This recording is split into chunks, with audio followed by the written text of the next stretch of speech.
روز شما بخیر بینندگان ارجمند. امروز سه‌شنبه 17 اکتبر است و من با اتفاق همکارانم در پراگ و تاجیکستان شما را به دیدن برنامه خبری و تحلیلی رادیوی آزادی دعوت می‌کنیم. نخست با موضوعهای نشری برنامه شناس شوید. راننده که در ناحیه مسچاه یک ناظر راه را لطوکوب کرد بازداشت شد. چرا کاربران شبکه‌های اجتماعی این حادثه را زیاد بررسی می‌کنند؟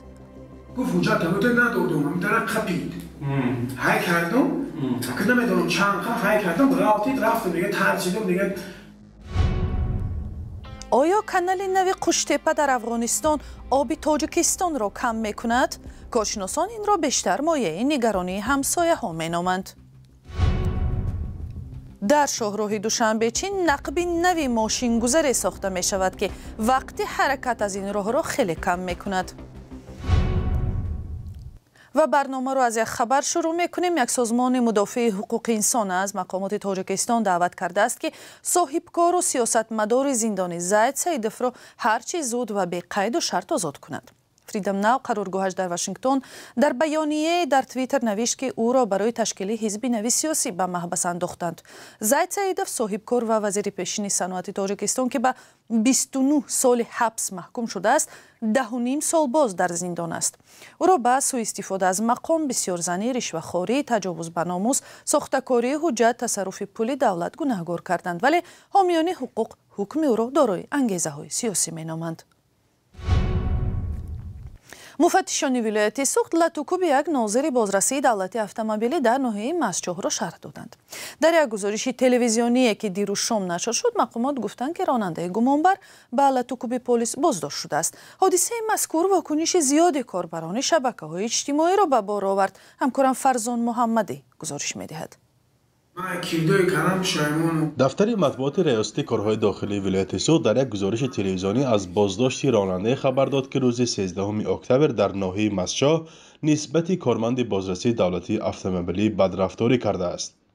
مقامات حمله را به یک ناظر راه شرح داده گفتند که حادثه زمانی رخ داد که صاحب دولتزاده نقلیاتش را در سمت مقابل گذاشت و با طلب ناظر راه حجت‌هایش را پیشنهاد نکرد. بعد این به گفته مقامات دولتزاده 34 ساله نقلیات را به حرکت درآورده به فرخجان حمزه زاده سرژانت میلیسه جراحت جسمانی رسانده جای حادثه را ترک می‌کند. اطرافیان کارمند بازرسی دولتی اتومبیلی را به بیمارخانه بردند و به گفته مقامات احوالش خوب است. هرچند نظر این راننده و نزدیکانش درباره قضیه مستقلانه گرفته نمی شود و در این گزارش حالت را تصدیق می‌کند. گفت اونجا تموت ندادم هم طرف خپید های کردم که نمیدونم چند های کردم رفتم دیگه ترسیدم دیگه ندونستم چی کنم تمام بگیم قکور.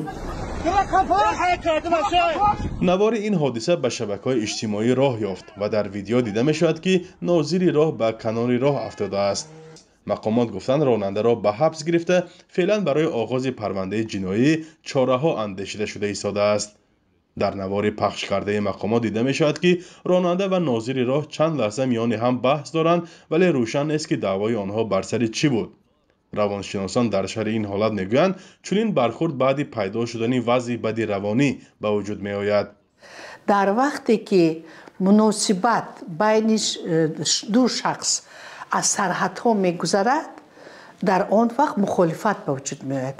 در کدام وقت؟ در وقت طعن، تحقیر کردن، پس دادن شخصیت، گذشتن به حالت شخصیت، به عزت و احترام شخصیت، در آن وقت این سخن خیلی تاثیرناکند و سخت می رسد. این حادثه بحث‌ها درباره فعالیت کارمند بازرسی دولتی اتومبیلی در تاجیکستان را در شبکه‌های اجتماعی داغ کرد.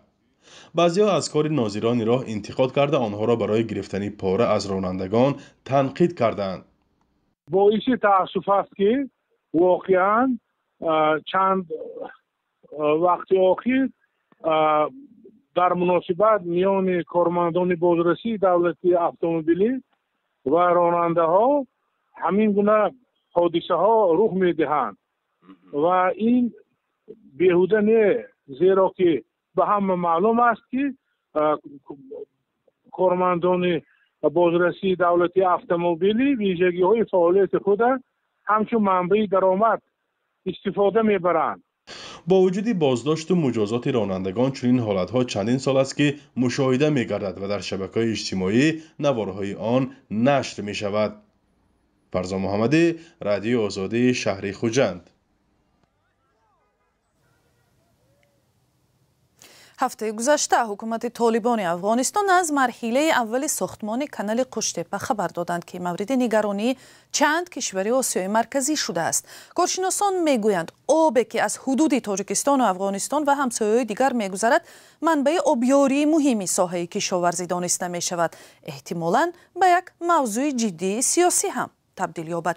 чаро? ба ин савол Барот Юсуфӣ дар суҳбат бо коршиносон посух ҷуст.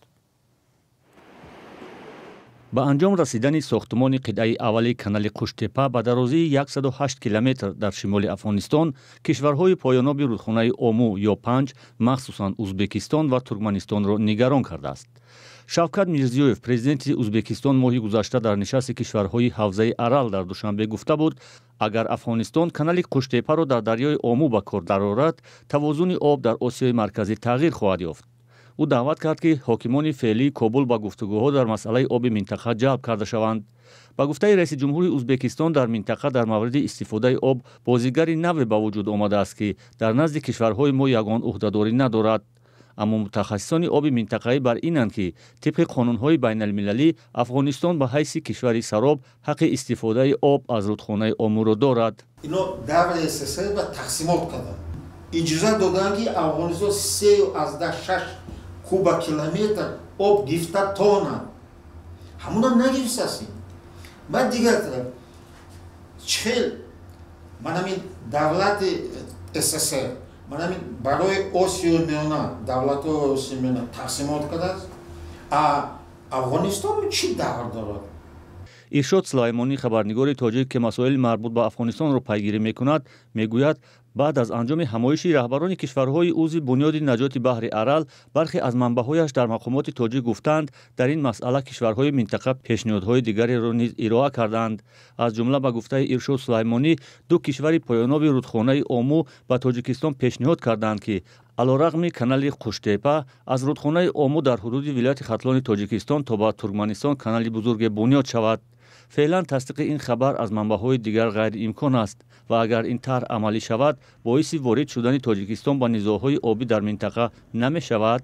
албатта ин аз лиҳози амниятӣ нигарониҳои бисёр калонеро барои Тоҷикистон дорад. дар паҳлӯи дигар нигарониҳои амниятие ки дар ҳоли ҳозир вуҷуд дорад, чун Тоҷикистон дар хати муқаддами ба истлоҳ хатари терроризму экстремизме ки аз Афғонистон ба Осиёи марказӣ таҳдид мекунад дар хати муқаддам қарор дорад. аз лиҳози дигар бархилофи ҳама кишварҳои ҳамсояи Афғонистон камтарин равобиту ҳамкориро бо ҳукумати Толибон дорад. Тоҷикистон аз оби дарёи Ому истифодаи ночиз дорад. коршиносон ҳам бар инанд ки ба фарқ аз кишварҳои поёноб бунёди канали Қуштепа ба Тоҷикистон ҳеҷ таъсир нахоҳад дошт. Қуштепа канали бузургтарини обрасонии Афғонистон қарор аст аз рудхонаи Ому дар як сол то 20 миллиард мукааб об бигирад. намояндагони Толибон иддао доранд ки бо истифода аз ин миқдор об 600 000 гектар замини лалмиро обёрӣ мекунанд. кишварҳои Осиёи марказӣ 30 сол пеш мувофиқаномаи Алматоро имзо карда саҳми ҳар кишвари минтақаро дар тақсими об танзим карда буданд. Афғонистон зери он имзо нагузоштааст, аммо тибқи ин созиш ҳақ дорад барои ниёзҳои худ аз рудхонаи Ому ҳамасола беш аз 1 миллиард мукааб об бигирад. канали Қуштепа интиқоли 20 миллиард мукааб оби Омуро дар назар дорад, чизе ки дар сурати ниҳоӣ шуданаш мушкили камобиро дар Осиёи марказӣ бештар ва ҷиддитар хоҳад кард. Молдова як кишвари шӯравии собиқ ки ояндаи худро бо Аврупо мепайвандад, дар пешорӯи интихоботҳои муҳими маҳалливу президентӣ ва парлумонӣ қарор дорад. кишвари хурду камбизоат зери фишори сахти Русия қарор дорад. ахиран додгоҳи сиёсатмадори русиягаро Илан Шорро дар ғайбаш ба 15 соли зиндон маҳкум ва аъзои ҳизби ҳамноми Шори ӯро аз ҳаққи ширкат дар интихобот маҳрум кард.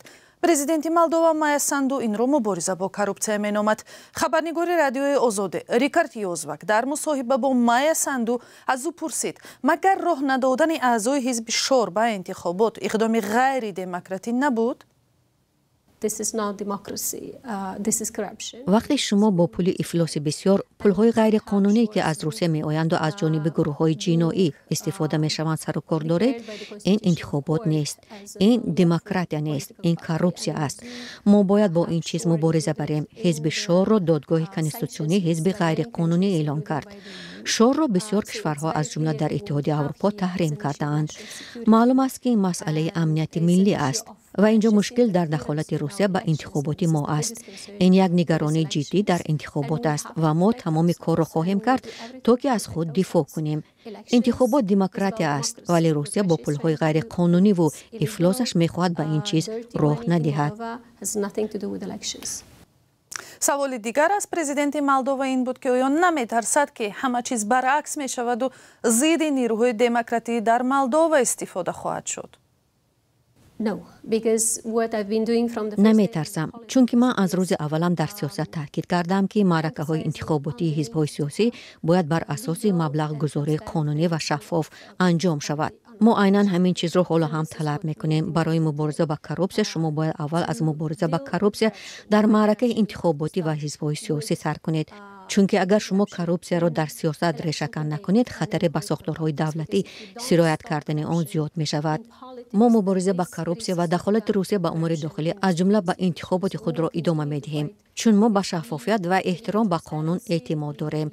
ما به انتخابات آزاد مردم باور داریم، نه به پول افلاس که برای خریدن آوازها به منفعت نامزدها صرف می شود. مایا ساندو پرزیدنت مولدووا مهمان قرارگاه رادیوی آزادی در پراگ بود و به سوالهای همکاران ما پاسخ داد.